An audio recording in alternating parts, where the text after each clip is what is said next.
Hello YouTubers, Manny here from Manny's How To Workshop, and today I'm going to be doing an update on this Vermihut composting system. Basically I'm going to be adding another composting tray, and what you're going to need is right here set up on my cart, starting from the left, 2 sheets of newspaper, which is going to be placed underneath the tray on the cart, because it's got it's at 1/4 inch squares on the bottom. So when I mix the bedding in with the food after, I don't want nothing passing through to the table. And by having newspaper underneath, it makes it easier for the cleanup later, just to pick it up and then put it back inside once I add it to my my hut. So I'm going to be using some shredded paper that I collect from my shredder, some organic compost that I make using my composting barrel outside, a little fork or a little mover for moving the bed or fluffing up the bed after, some reconstituted coconut wire that I had saved half of the brick that came originally with the Vermihut. And all I did was add 2 quarts of water. Originally 1 brick was 1 gallon, so I had half of that, and it's reconstituted, and it made about a half a pail.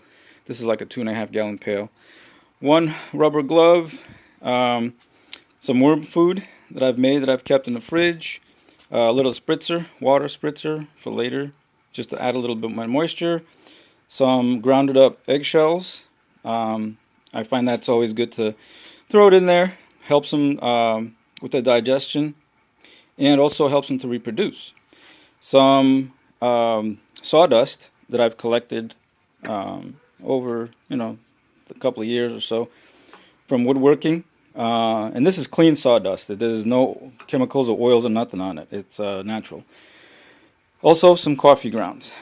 And so basically this is going to be my ingredients, and it's almost basically making like the bedding, which I did the first time in the my first video on this.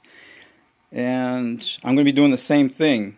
So what I'm going to do is, once I mix this all up, put it in the tray, I'm going to go ahead and take the cover off. And right now I have another piece of newspaper there underneath the cover.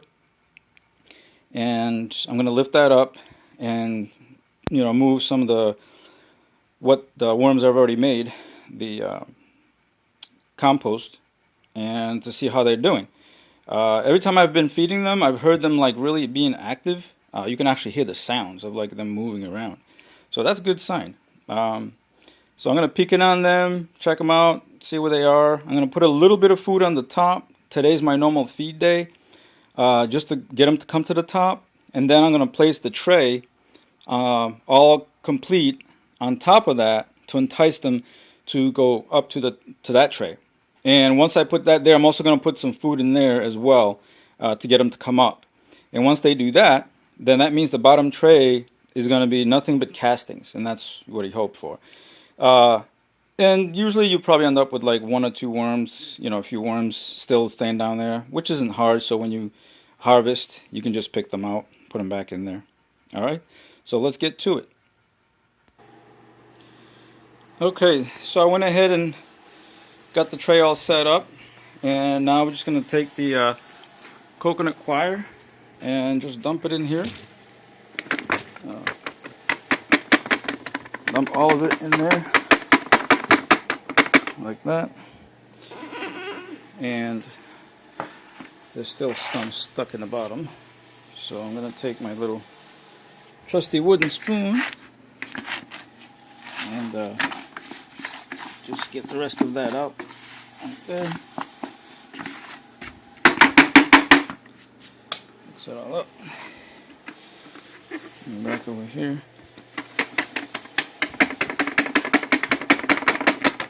Dump it all in there. Okay. Spread that around a little bit, like so. And I'm going to take the shredded paper Go ahead and dump that in there, like that.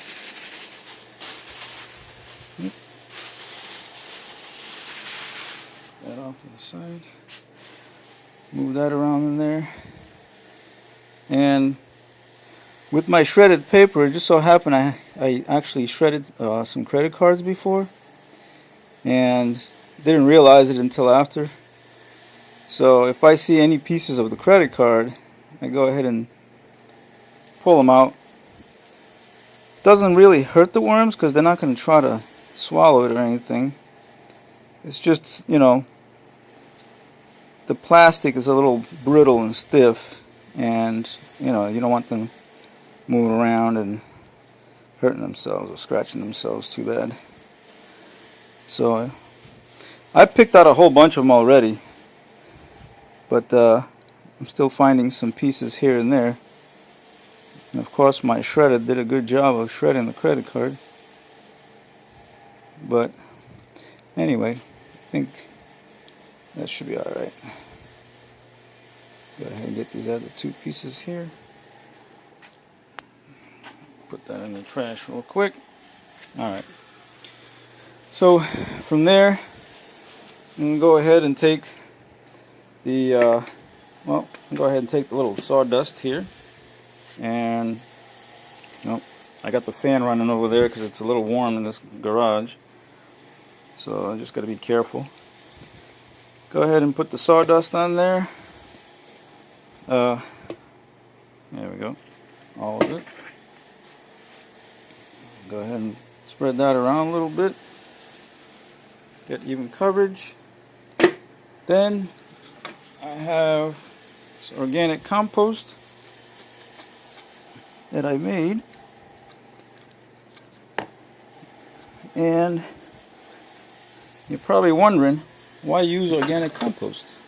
Well, this just gives them a little something extra to work on. And they'll actually take this right here and break it down even further, and turn this into that black gold, as we call, worm castings in the worm composting world. So go ahead and spread that out. Alright, so now I can take some coffee grounds. Like I said, all this is doing, it's creating an atmosphere to attract them. Red wigglers, African worms, they seem to like coffee grounds. So it doesn't hurt to put a little bit on there. And then of course, I'm going to take some of this pulverized eggshells. Oh wow, that fan is blowing my stuff away. Go ahead and put some of them in there, okay? I'm going to save some for when I actually feed them, because they love it when I feed them and then I give them some of that. Alright, so now basically all I got to do is mix it up. And it's just like kneading dough or making a salad, if you will. Yeah, I guess you can say this is a worm compost salad. And basically you just want to get an even mix of everything. And right now in this state, the only moisture that's in here is from the coconut coir and the, what was it? Coffee grounds have a little moisture in there. It's not completely dry, but that's why I'm going to add some more. And then of course when I put the food in there, I'm going to add some in there. So like I said, I just got to dig down and roll that stuff over and just mix it up real good. And when I made my first bedding for them, when I first received them, this is exactly what I did. And you'll see in a minute what they turned it into. But this one's looking pretty good. I'm actually not going to spray it down just yet. I'm going to do that after. Okay. So I think that's pretty good right there. Between the coconut coir, like I said, the organic compost that I made, this is going to be ideal for them. And just to give you an idea, like I said, when I made the first one, it was about the same amount, same consistency. And I'm going to level off here in a second. You're going to see how high it actually sits in the tray. So if I do go ahead and somewhat leveled off, it's about 3/4 of the tray, if not a little bit more. And these worms, once they start multiplying, wow, did they go through some of that food. I'm hitting up my friends and family to save me all their vegetable scraps so I can make them some food. And let me tell you, they go through that stuff pretty quick. Alright, so if you can see around the edge, like I said, it's about 3/4 of the way up, and that's the height of the tray is about, I want to say a good 5 inches from here to here, and that's about almost 4 inches, so well over 3/4 of the height. Okay, so the tray is ready. I'm gonna go ahead and move over to the Vermihut. Go ahead and take the top off, and as you can see, there's the paper that I had, and they usually come to the top to feed. So right now, and here's one of the little credit card things, and see, they don't even touch it. And these remnants here are what's left over of banana peels and some other stuff. So I'm gonna go ahead and start going down, and so that you can see them and see where they are or where they're hiding. Oh, and there's some little ones right there in the corner. And this compost right here, these castings are so, oh, there they are. It's so moist that there's some right there in the corner also. Yep. There they are. They're all hiding. Oh, there we go. There's a bunch right there. So they definitely need a new home. And this casting is ready to be oh, there's another one hiding in the corner right here. They've made this like so compact, and as you can see by the height on the side, it's like almost halfway down. And of course I've been feeding them for a while, so I'm gonna have to wake them up over here. Yep, this is so moist right now that that's why I'm not going to wet this the new stuff that I made for them, because and they hate the light. That's why they're all trying to scurry back down there.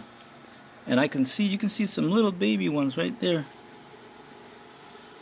which tells you that they're actually laying eggs or little cocoons and making them so they can hatch. There we go.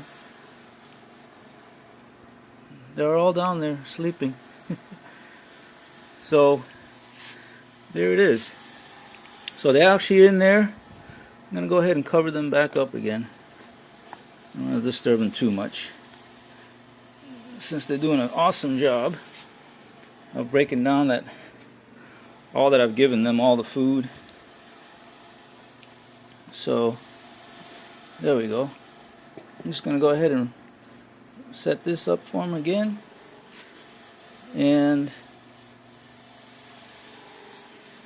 go ahead and put a little bit of food, like I said, on the top here, and then set the tray right on top, and that way they can start migrating from the bottom to the top one. And I'll put some food on the top to get them to move up also. Alright, on to the next one. Alright, I went ahead and set the other tray on the second tray on top of the first tray, and as you can see, I've added some food to one corner, and what I'm gonna do is I'm gonna give them like a few days to see if they've coming up to feed. And what I'm gonna do is go ahead and cover that with the newspaper like that, and that way they like to be underneath, you know, darkness. And I'm gonna go ahead and spritz the paper. What that does, it helps to keep the food moist. It doesn't let the food dry out, because my Vermihut comes with the lid that is vented, which that's how it's supposed to be. You want that to vent. Keeps everything from getting funky. I'm just gonna go ahead and spritz the top, just a little bit, not much, but just enough. Like I said, because I'm keeping this inside the house, in my kitchen, and it's usually right next to my refrigerator. And you know, the air from underneath the refrigerator comes and passes right by. As you can see, the lid has holes. Front and back are the same, and the sides. Like I said, that helps it to breathe and allows you know, everything to stay fresh. But there you go. Adding on the second tray, and in a week or so I'll come back and do a quick update to see how they're doing and see if they've started migrating from the bottom up to the top. As always, thank you for watching. Please rate, comment, subscribe to my channel, and you guys have a good Sunday, good Easter, and I'll see you on the next one. Thanks. Bye.